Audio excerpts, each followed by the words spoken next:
Welcome to another deep dive.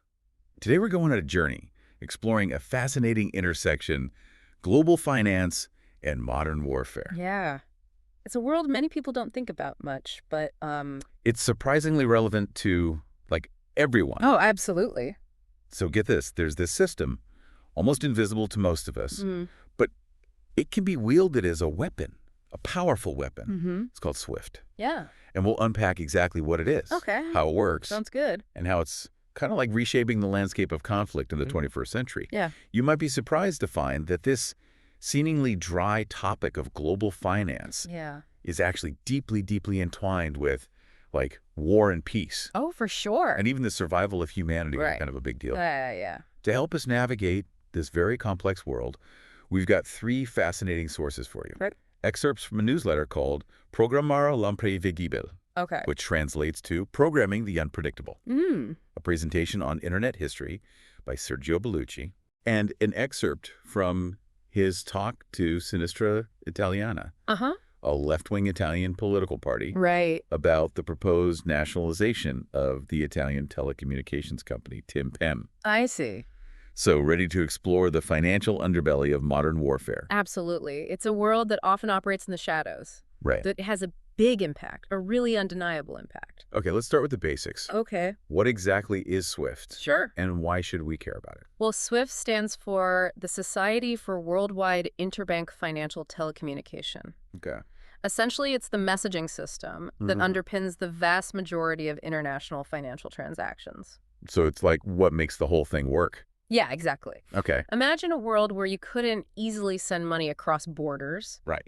No online purchases from overseas retailers, no transferring funds to family in another country. Businesses would be completely. Or businesses would grind to a halt. Yeah. That's the kind of world we'd be living in without SWIFT. So it's kind of like the nervous system Yes. of the global economy. Exactly. But how does it actually work? Well, imagine a network of banks all around the world, right? Okay. Each holding deposits in other banks. Got it. These are called Nostro and Vostro accounts. It's like a giant web of IOUs. Okay. SWIFT enables these banks to communicate instructions for payments, transfers, Right. all kinds of financial transactions. Okay. And this system allows money to flow across borders seamlessly, making it possible for businesses to trade, investors to move capital, Right. individuals to send money to loved ones. So everything. Yeah, it's the backbone. Okay, that makes sense. But I still don't see how a messaging system becomes a weapon. Right. It's not like you can launch a SWIFT missile, right? No, not a physical missile, no. Haha. But the impact can be just as devastating. Oh, wow. You see, while SWIFT is based in Belgium and technically operates as a neutral cooperative, Right. it's reliant on the U.S. dollar. Okay. And it's susceptible to U.S. control. And so that's turned it into a potent tool of economic warfare. Wait, hold on. How did the U.S. gain control Well, over a system that's based in Belgium? it happened in the aftermath of the September 11th attacks. Right. As part of anti-terrorism financing measures, the U.S. Treasury Department made a deal with SWIFT Okay. to gain access to its transaction data. Got it. This gave the U.S. unprecedented visibility into the global flow of money. So they could see where everything was going. Yeah, pretty much. Now, the EU later took steps to limit U.S. access to data, Right. particularly data on European citizens. Right. But this whole episode showed how vulnerable SWIFT is to U.S. influence. I see. So even though SWIFT is supposed to be neutral, Right. the U.S. has the ability to exert pressure and potentially cut off access for countries that don't comply with its demands. That's right. That's quite a bit of power. It is. Yeah. It is. And it's been used on several occasions. Right. Blocking a country's access to SWIFT Right. effectively cuts it off from the global financial system. Right. This can cripple its economy, Wow. disrupt trade, Yeah. trigger a cascade of negative consequences. Wow.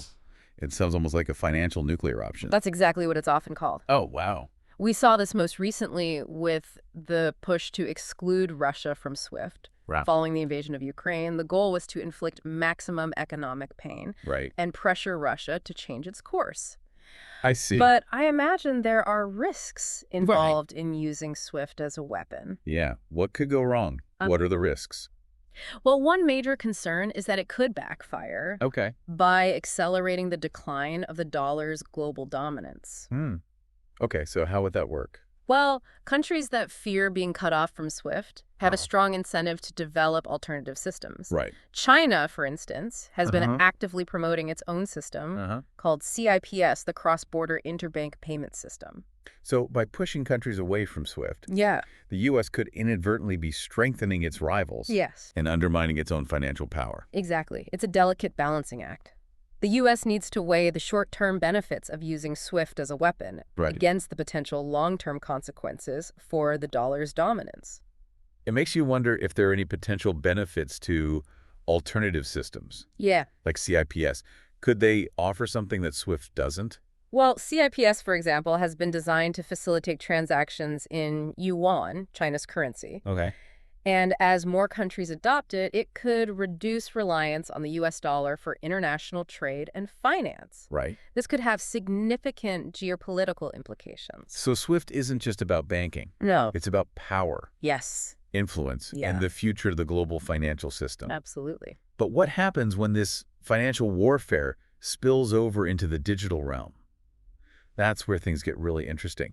We've been talking about how SWIFT can be used as a financial weapon, Right. but what about weapons that operate purely in the digital realm? Yeah, that's a whole other world. That's where cyber warfare Yeah. comes in. Cyber warfare has really blurred the lines between war and peace.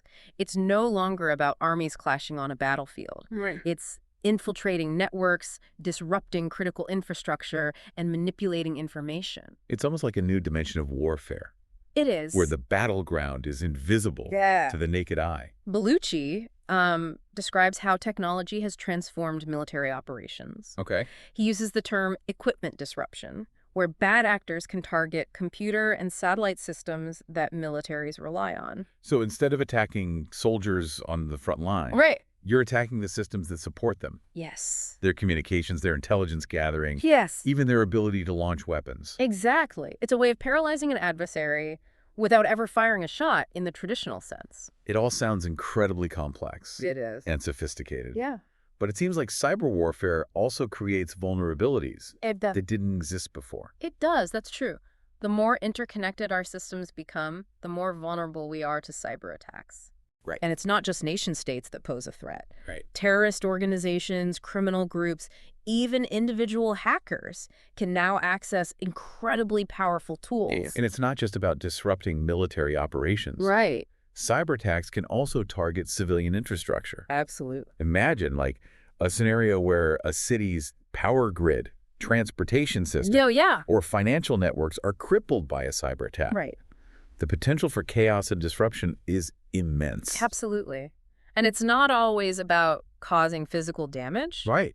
Cyber warfare can also be used to manipulate information, spread propaganda, and sow discord among the population. Bellucci highlights the role of social media Yes. in this new era of conflict. He does. Platforms like Facebook and Twitter Yeah. have become powerful tools for shaping public opinion They have. and influencing perceptions. They've also become breeding grounds for misinformation and disinformation. Right. It's increasingly difficult to distinguish between what's real and what's fake, which makes it easier for malicious actors to manipulate public discourse. And it's not just about influencing public opinion. Right. Social media can also be a valuable source of intelligence Yes. for those engaged in cyber warfare. That's where the concept of OSINT comes in. Okay. Open source intelligence, right? It involves gathering information from publicly available sources like social media posts, Right. news articles, and even satellite imagery. Wow. This information can be used to identify potential targets, track enemy movements, and even assess public sentiment. So even seemingly harmless information It can be. that people share online can be used for intelligence gathering Right. and potentially weaponized. Yes. That's a bit unnerving. It is, and it's something we need to be aware of. Right. Bellucci also raises concerns about facial recognition software being used in the context of warfare. He mentions the example of Clearview AI, which was used in Ukraine. This software can identify individuals from images, which raises concerns about privacy Right. and the potential for misuse. It seems like technology is creating both new opportunities It is. and new dangers when it comes to warfare. Yeah. We're seeing a blurring of the lines between the physical and digital realms, between soldiers and civilians, and even between war and peace. And this brings us to a crucial question. If warfare is increasingly fought in the shadows, with invisible weapons and algorithms calling the shots. Right. What does that mean for truth, democracy, and our own ability to make informed decisions? The question we need to grapple with. We do. Because the future of warfare is being written right now. It is. Technology is evolving at an unprecedented pace, and we need to understand the implications before it's too late. We've been exploring this, like dark side of technology. Right. But what about the more kind of like traditional aspects of warfare? Are we going to see tanks and missiles becoming obsolete in this digital age? Not necessarily. While cyber warfare and financial warfare are increasingly important, Right. traditional military power still matters. Okay. In fact, technology is pushing the boundaries of traditional warfare in some pretty unsettling ways. Okay, so you're talking about things like hypersonic missiles. Exactly. The ones that travel like 5 times the speed of sound. Yes. And can maneuver in ways that, make them almost impossible to defend against. Right. They're a game changer. Yeah. They represent a significant leap in military technology, and they have the potential to upset the balance of power in the world. But couldn't this kind of technology make conflict even more dangerous? Like, if countries feel like they have a weapon that can't be stopped, wouldn't that make them more likely to use it? It's a valid concern. Hypersonic missiles could certainly lower the threshold for conflict. But on the other hand, Yeah. some argue that these weapons could actually make large-scale war less likely. Oh. By raising the stakes too high, Right. the possibility of rapid and devastating retaliation Yeah. might make countries think twice Right. before engaging in aggression. So it's a bit of a paradox. Hypersonic missiles could make war both more likely and less likely at the same time. Precisely. It all comes down to how these weapons are perceived Right. and how they're integrated into military strategies and doctrines. And it's not just about hypersonic missiles. No. Artificial intelligence is also playing an increasingly prominent role in warfare. Absolutely. We're seeing the development of autonomous drones, robotic soldiers, Yes. and even decision-making algorithms that can potentially select targets and even initiate attacks without human intervention. Bellucci expresses concern about the increasing autonomy of these weapon systems and the ethical dilemmas they pose. What happens when machines are making life or death decisions on the battlefield? Right. Who is accountable when something goes wrong? It's almost like we're entering a science fiction movie where machines are taking over and humans are losing control. That's a bit of an exaggeration. Right. But there are legitimate concerns about the direction we're headed. As we delegate more and more control to machines, we need to be very careful about the safeguards we put in place and the ethical considerations we take into account. It seems like technology is creating a whole new set of challenges when it comes to warfare. It is. We're not just fighting over territory or resources anymore. We're fighting over information, over narratives, and even over the very definition of what it means to be human in a world where machines are increasingly calling the shots. That's a powerful way to put it.